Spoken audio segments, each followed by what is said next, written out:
si Gwen Amano 3 dito sa Pulo. HQ Pulo, mag-ingat! Yeah! Gwen Amano 3 mga nakapasok sa Pulo, live tryouts. At yun, maraming salamat muna sa RX Panda, Hypebeat, Rap and Rap, Real Jokes, Killions, Black Manila, at Crown Manila. Yun. Sa kanan ko, may bagong pasok sa Pulo. Pakilala ka. Yo, Mak. Para malas na kasi. Pinin nyo. Shoutout kay Richard. Uy. Nangyari sa'yo. Sa kaliwa ko, may MC mo pakilala ka. Yung King Zap, tapos ng Sora QC, Laguna, Cavite, Rihebagi. Nanalo ng coin to si King Sap. Pinili niya mauna. Tara! Pulo game! Yeah! Yo, what's up? Jo Marie alias Jomak.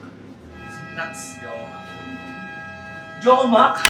What the fuck? Pangalan pa lang alam mo ng fucking whack sapagkat kilala niyo si Price Tag? Yung kumanta ng Let Me Be The One? Si Price Tag na kumanta ng Let Me Be The One, hindi niya naisip yung ganyang katangahan. Gusto makilala pero yung rap na yung palang halata ng hindi pinag-isipan. Pues kung ganyan, sa akin ka lalagapak. Matik ikaw ay basak, hindi kita raratratin pero papatikimin kita ng kaliwat ka na nasaksak. At anong mga sasabihin mo sa akin? Mga fat jokes na akala mong witty. Pustahan, isisigaw mo pa yan dito kahit alam mong sobrang corny. Ano pa? Sinusulatan ako ni Vance. Ululi hindi yan magpipay off. Ululi kwento mo sa mga rounds mo na inambaga ni D-Prof. Uy, nagre-react siya. Pero sige na, aamin na ako sa aming modus. Ito'y walang halong bogus. Sinusulatan talaga ako ni Vance. Kasi sa paparating kong kanta, siya yung magko-chorus. Abangan niyo yan. King Zap, featuring Balz Trentahin. Love song yan mga pare. Para may sound trip yun ng mga jowa niyo pag nagbebembahan kayo. Yo, check! Kung makapag-flip top ang iyong hangarin, sa POI, langit lupa o right of way, huwag ka nang umaasa na pala rin. Kasi dito pa lang sa Pulo, boy, buena mano ka na sa akin. Tayo muna balance, tayo ka natin. Tangin na, kanina pa sana start yung laban namin. Alam niyo bakit siya late? Tinilan niya pa yung lola niya, tapos naipit sa gate. Alam mo ba tayo pinagtapat? Kasi sabi nila magkamukha daw tayo. Pinagkaiba lang natin, yung lola mong buntis tumatakbo. Round 1 game. Panimulaan ang unang makapigil ni ang tagpo. Laban dito sa dambuhalang sugpo. Kaya King Zap, tangin na idol kita matagal na. Pwede ma-arbor ng yung kicks.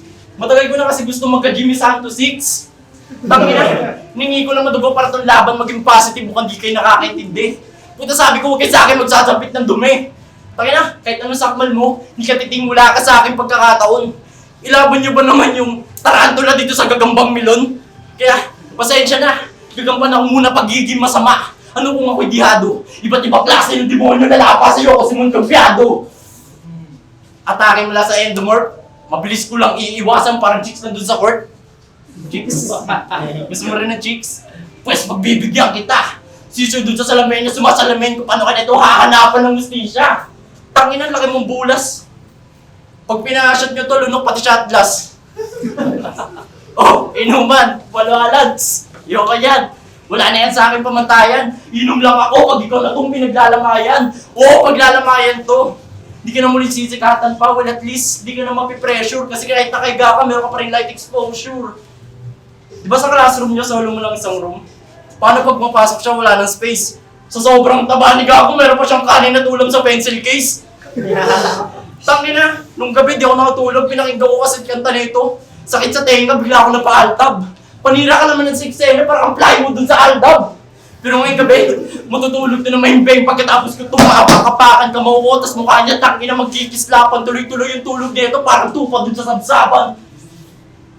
Uy, tangin na mo, nag-chat kanina mama mo, kakain na daw kayo, umuwi ka na daw. Ulam niyo daw, adobong alitap-tap. Tangin na kaya pala pag sa lugar nila, sa bahay lang nila yung, kaya pala pag sa lugar nila, kaya pala pag sa lugar nila, sa bahay lang nila yung maliwanag. Lupit, tangin na. Pag madilim, bigla na lang umiilaw yung puwet niya. Tangin na ng tryouts, tinira-tira niya pa yung Bulacan. Tangin na nasa gilid mo ako ng pre, gusto kang tadyak-tadyakan. Tangin na, Bulacan versus QC? Ano pa naman na itong tiga metro sa tiga Bulacan na kilala sa pagsira ng ayos sa konkreto? Binibira mo Bulacan, pwesto taga QC. Uubra ba to against me? Magkakalat lang to dito parang confetti na may hapdi malamal pa ito pure AP. Prediction of word, dur ka ngayon May 30. Kaya sige, subukan sumagasa. Ano kung malaki ka sa akin, puta di mo ko mababata. Dala ko lang mga nag-aapoy na talata. Lagay mo yung parang kinutusan na bata. Maglalaro kami na tubag preso dito at ikaw'y gagawin namin lata. Tangina, dito lang ata ako makakasilap. Nag-joke ako nakaraan at walang cut. Ngayon panoorin yung magaling mo yung kinikengko nyo ng tryout. Kaya, don't fall asleep, pinatawa lang kita sa unang kong round. Kaya kung nakakaantok yung unang kong rounds, well, it's up to you, sir.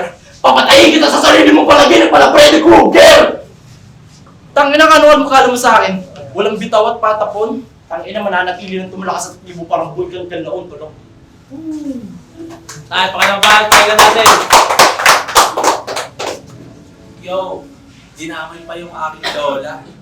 Talagang sumusobra to. Galit siya sa lola ko kasi inagaw niya yung lolo mo. Yo, round 2 na. Alala ko lang ng tryout kung nakaraan.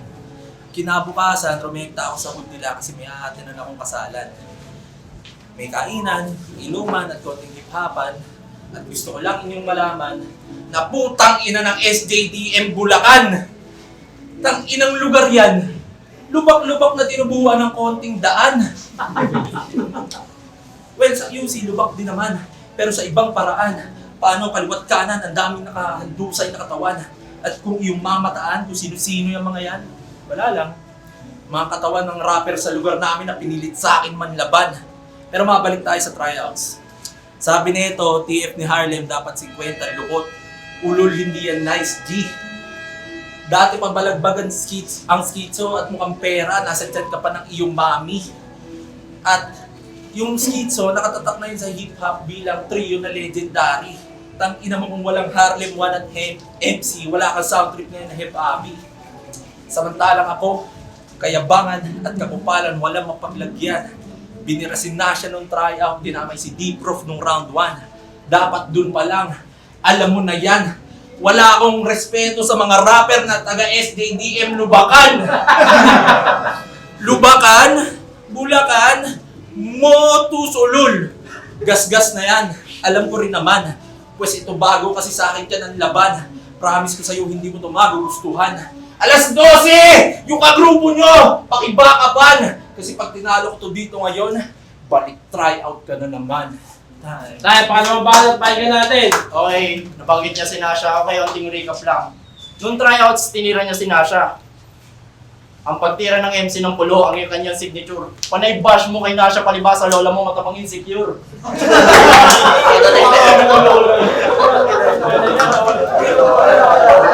Tangina! Lang! Sa GC, tinira niya, nagtitira kasi kami Graham. Tinira niya yung Graham. Palibasa kasi yung lola mo naka-wheelchair, parang Gundam. Rato game. Ay, di. Okay, ala. Sabi ng mga kasabayan pala natin, madin ka daw sumulat. Sabi ko, awit mo ka lang nga nilagay ko. Tangina, paano di din sulat? Bigat-bigat na kamay mo. Sa mga pinaggagawa mo, di malabo masaksak ka. Makita nyo na ito sa sulok, may nakabaon na sa dibdib niya. Pero maswerte ka, ako'y mabuti nakakita sa'yo. Paano kung iba? Kaya ganun pa man, magpasalamat ka kasi hugutin yung kutsilyo para ilipat sa kabila. Ranto game? Yeah. Pangalan niya sa totoong buhay, Toby. Pero alam namin ni Kuya Noby to. Hanggang kailan ka magiging Toby sa mata ng iba? Huwag piling mo influensya, tanda mo, papit ka lang ni Madara. Kaya mararanasan nito, masahol pa sa kamatayan niya, di niya gugustuhin. Gumundo na itong Toby kasi papatayin ko rin. Yeah! Sobrang chill ko nga mag-writing. Okay, 1 sa sunod ng 0 kasi 0-1 na yung magiging standing. Dahan-dahan na yung magot pababa para nag-emergency landing. Kuya, come on. Chase my bullet. Sidehead lang yung main target. Na bullet may projectile na whiz been quiet. Pawisan nakipaglaro sa'yo, ano may nakipag-Russian roulette. Tuloy mo yung paborito niyo Kuya Shernan? Pwes ka ikaw, namunto ka, paborito niyo yung chibok. Pwes nagpapainit lang at di pa ako busog. Ako yung tipong tao mo lagya. Yung hubog ko purong Tagalog, yung hubog nito galing Bisaya. Oo, Bisaya ka.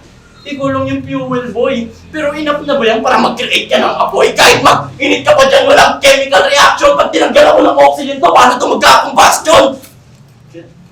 Kaya huwag mo ko ipapandara na ikaw yung mahusay. Baka sabog ka lang. Tanda mo hindi ko si Conan ha. Si Kogoro Mori ka lang.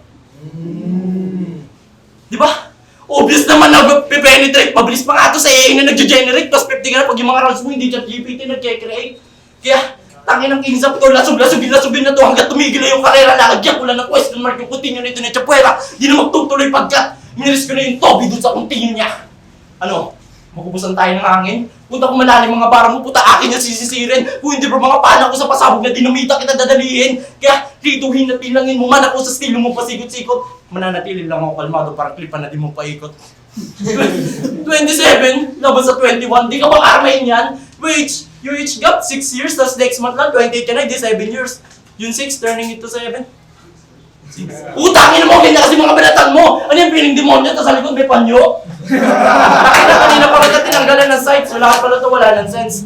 Lahat kami dito may 6 cents, ikaw na lang to may 5 cents. Bubutasan lang kita, total wala ka naman ng value. 5 cents. Kaya ano to, magiging piling balakid. Kahit magala, 6 straight or GA ka pa, di ka ubra sa jomak na nagkabisa. Kaya, mabisa na ba mga baraneto sa dyan? Nagpapakala kayo, kala ko ba matali bakit di makahiwa? Ito sa dyan ka sa mahina, ito nalaso doon sa mga linya ko. Kaya buong katawang parelisado. Halos katawan na nagagalaw para sa pintado. Bigit dalawang mata pero asintado, gobedado. Lahat paris kahit pa kunin yung rado. Ikaw'y matagal na nag-rap pero ikaw na bukang dayo. Shit.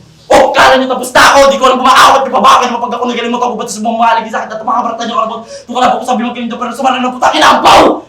No, putang ina, papahulan ako ito tiga Quezon City. Paano nyo makikita? Putang magkakasiro visibility. Putang ina. Putang magkakasiro visibility. Oh shit. Paano nyo makikita? Putang magkakasiro visibility. Ano? Magabulan tayo dito sa impyerno ko. Kung may tinatago kang galing, ilabas mo. Ugas-ugasan mo pa ako. Lamutakin mo! Magkakahata ako! Time. Tayo, mag-ibalan tayo natin. Yo, lola ko na naman. Hindi mawala sa kanyang bibig. Dati napatay na yun, pero mamaya babangon, papanahin din sa liig. Yo, round 3 na. Parang wala na akong energy. Paano ba naman looms yung matchup mo? Criminal versus criminology. Ikaw, magpupulis? Putrages! Kakaiba talaga mga harap yung mga BBM supporters tsaka mga DDS. Pero hindi. Saludo ko sa iyo kasi napakasipag mong bata. Estudyante, frontman, rapper, nagbibenta, nagtatrabaho ka pa nga yata. Congrats! Pagpatuloy mo lang. At nais ko lang sabihin sa'yo na tangina mo, 17 years old ako, ginagawa ko na lahat yan. Tapos aasta ka sa aking halang. Eh kayong mga Gen Z, sobrang yung lalambot. Kami na may problema sa bills bayarin, halos mapanot. Kayo problema na sa inyo agad pag hindi kayo nakakakantot. Mga hindot. Pero hindi, tama na pagkukumpara. Kasi hindi porket mas matanda na una na at mas bata na huli na. At last, thank you sa pagkakataon, Pulo. Thank you, Pulo, sa pagkakataon. First time ko sa battle rap, kaya excited magbaon. Kahit sinong ilapag, siguradong papalag. Hindi naman ako choosy, pero promise, next year ibabalik ko ang titulo at kampyonato sa QC. Tayo, mag-ibalan tayo natin. Okay, rounds ko na naman. Paano yan? Malungkot ka na ulit niyan. Mapagkalaban mo ako, sobrang easy. Side effect lang parang buhay na ino-autopsy. 3 beses tatarakan na mag-fucking killing spree. Sumugod ka pa rin sa bakit. Alam mong risky, bagsak lang yung suntok pero nakasting like a bee. Paano? Napaka-greedy neto ni Taka. Nagagawa pang lumamon sa gitna ng sakuna. Duguan ng Pilipinas dahil sa mga buhayang malansa. Parang gobyerno mas inuuna pang mag-impeach kasi ayusin yung problema ng bansa. No, par. Galit na galit yan ba, par? Kasi tumataas na presyo ng padyo, par. Ito na ba yung pambato ng Dadansora? Dito makakaisa sa akin pag ako nagpakara. Di ba kakalusot parang LTO na yung pumapara? Ako nakakita na bubagsak mo, ako nagpipigil ng tawa. Tutulado ko mga sulat mo kasi ako nisusulat sa pisara. Ipapahukay ko sa ilibing na magamit na may kutsara. Huwag nyo lang itanong kung sino bumaboy dito kay Balahura. Shoot sa kabinet na may prutusok sa may pasipa ako'y sasara. Hindi ako titigil ang titigil nagsabi ng gara! Tangina, panalo ko na sana. Kung titignan natin. Pero putang ina, ito medyo wala ko nakasalang dun sa Iron Maiden kaya sub-sub ka sa baso, kaya kilos pag tinuro ko ng paso, huwag na magdiman ng tubig, huwag masyado abusado. Di ba epektibo pag sigaw yung pangalso? Kung walang magagaling sa pulo, kasi ako magpapauso, kaya akong pupulso. Sige mabuso. Papakitaan kita ng pagkitinura mismo, para yung whip mo, lay mo, lick mo, dick ko. Ganito ako lapit malagis mo, bimo. Luwanin mo tamang imo, kung mabladge wala timo, kita-kita kabubuhan pag-epek ko. Tangina kasi nito. Pag gumalaw, walang creativity sa ginagawa. Umabot pa sa punto na gamitin nyo sa pakikipagpalitan ng tingga. Kaya pala pag malapitan, napakalaswa. Paano ka upo sa trono ko, yung pet mo may pigsa. I got unlimited bars, kaya kang siksigin kahit sa posporo. Weapon na gamit ko lang sa'yo. Sampalito, sa kiskis, rekta sa sentido. Nagmistula ka kadilat, ako nagpapaapoy dito. Sobrang linis ko gubalaw, hindi na na-blow ng refer yung pito. Tangin mo, posporo palito, pito lang. Yeah, i-remind lang kita, magkaiba yung nagsisiga. Well, ganito ako magkukutak, yung pigang-piga. Ginambala mo ko sa teritoryo ko, lalabas kang ika-ika. Ditirahin kita, bababuhin dito, papakainin lang kita ng tira-tira. Tangina, yun na mo, lisensyado mo, binibigkas ko. Munting oras na lang magkakapandemonyong dito, gagi. Di magbabangsyon na maayos ang hininga pati pagtibok ng puso pag ako nidadali. Tangina, mas malakas pang itama ko kaysa sa opium, papi. Puputol-putol lang kayo ninyo, pari Chappy, galing ka taas, babagsak sa baba, Humpty-Dumpty. Tangina, isa-isa ko nang pinagpuputol taobs yung rounds mo. At ngayon yung last, yung round 3. Wala naman sigurong dadaing ko, pasimple kong itutumba yung round 3 na parang illegal logging. Oh, wala rin na nang iniisip ni Tarantado. Eh putang ina mo, hindi panaginip mo ka meron ka trangkaso! Ito yung biggest mistake mo sa buhay, biglang salang sabay ilalatag, puro nakakaumay. Yung mga kamag-anak mo, papanoodin to, paano ka kinakatay. Diba? Sobrang umay, talaga nakaka-cold. Parang nakita mo yung mukha mo habang naglo-loading yung screen ng Bold. Kaya panoorin nyo tong alaga, kaya sa pamilya nito, panoorin nyo tong alaga nyo kung paano ko to asuhin. Yung katulad nito may gantong lahi, hindi na dapat padamihin. Kaya paano makakatahol tong aso kung maamo na sa akin. Kaya bitch, debut ko to. Anong ginagawa mo dito? 9 years ka na sa rap industry, di ba? Pakiko kung matagal ka na naka-deploy. Pagdating sa akin, tangin na mag-willing to learn ka, boy! Kaya pasensyahan na pag nakagip na ng itim na lente, partida tangin na di pa nga ako na ito bayulente. Kaya pag nakita nyo ito nakandusay, hindi lang yung basta aksidente, pinakita ko lang na hindi na ito aabot ng alas 12. Kaya taas dalawang kamay. Taas dalawang kamay. Ito na yung debut battle ko! Tapos na akong pumirma! Buong rounds ko, tangin na, absolute cinema!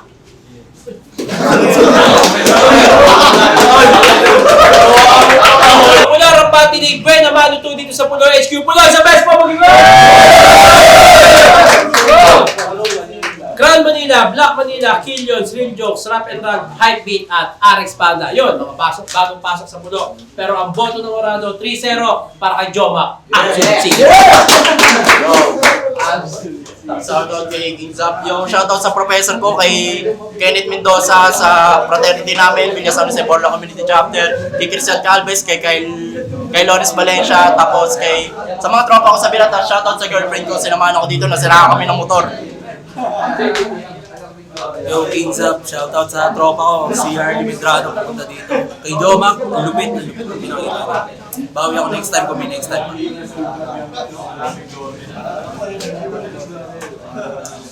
So, Azora nga pala, nung round 1 na pinili ko si Jomac, gawa ng mas marami siyang punchline na, mas marami siyang linyang parang sumuntok compare kay kalaban niya. Tapos yung mga jokes niya pumapasok din. Kahit mahaba yung rounds niya, kahit putulin mo yun, parang mas kung usapang punchline counts, mas marami si Jomac. Tapos round 2, para sa akin yun yung pinakamahinang rounds nilang dalawa. Kaya wala masyadong sumusuntok dun eh. So tinabla ko na lang. Tapos sa round 3, para sa akin, bitin yung rounds ni King Zap. King Zap yun, diba? Para sa akin, bitin. Tapos kahit putulin mo yung rounds ni Jomac, kasi sobrang haba nun. Kahit putulin mo, para sa akin, mas marami siyang nailabas na idea doon. Na na-express niya, kaya yun, Jomac. Round 1, binigay ko kay Jomac. Round 2, binigay ko kay King Zap kasi maganda yung sulat. Si King Zap kasi may hint pero maganda yung sulat. Pero at round 3, bitin yung kay King Zap kaya binigay ko kay Jomac. Kaya 2-1. Judge. Yo, ating nga pala. So, binot ko all 3 rounds kay Jomac. Round 1, malinaw kay Jomac yun. So, round 2, medyo dumitikit pero mas lumabas si Jomac in terms of kung gano'n ka-effective yung punchlines, ganyan. Though si King Zap naman kasi yung witty lines niya pasok. Though para natin mas maraming pasok din kay Jomac. Then round 3, so gano'n, halos natigit ulit. Pero paligid ulit sila parehas in terms of sa jokes, yun yan, at effective lines. Ano lang, ang pinaka deciding talaga is yung mga unexpected na jokes ni Jomac, especially sa Absolute Cinema, gano'n. Marami, tsaka yung Pajipak, ayan. So, pero malupit pa rin si Kinzap, of course. Kaya, ayun, all 3 rounds.